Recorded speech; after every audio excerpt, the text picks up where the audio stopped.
Some people like to say Jamel, Jamal. I got Jared once, Jeffrey.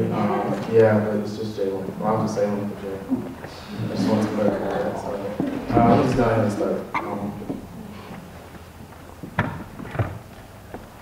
For 3 minutes, I just let my conscience play the pilot of my speech, and this is what it told me. I like to dive because jumping is too easy.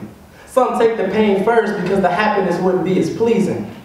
Everybody wants to be alive instead of just routine living. And I mean, I can't blame them. Why not be alive while you're still learning life lessons?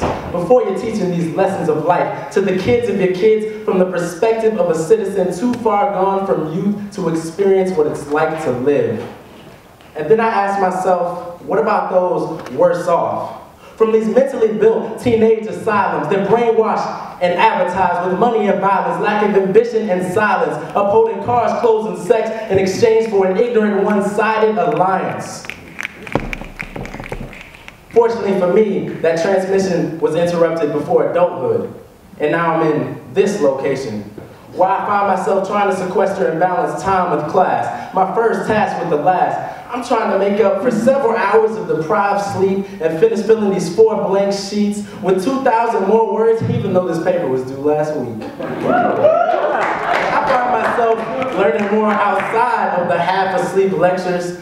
I find myself suddenly immersed in a more diverse spectrum with different perspectives. However, this society doesn't undermine those feelings and questions which have always undermined me. I mean, why is it that we always want who we are not destined to have? Why is it we want to jump from rags to riches, from unemployed to the top position, from the bottom to the top without an intermission? I guess it's because life is a business and everyone wants to be his or her own CEO, but there's never 1 or 2 people who want to suggest a co. I guess it's because teamwork means giving credit and everybody wants to be credit-free, because life is a business and no one wants to work for free. We all have an allowance, we all want to be our own accountant, we all amount to something, but what will you amount to? In this worldly equation where no green bill ever goes uncounted, it makes me think there's something in the air. There's a disturbance in the air. It's everywhere. It's around us, parasitically bound us to the same principles on which our free nation was founded. So maybe that's why these non-conformists, these people I hang out with, have fear. Maybe that's why all these images of the world are never really clear. And maybe that's why my conscience is telling me that diving is better than jumping. And then I ask myself, who really has time to wait? Do I really have time to wait?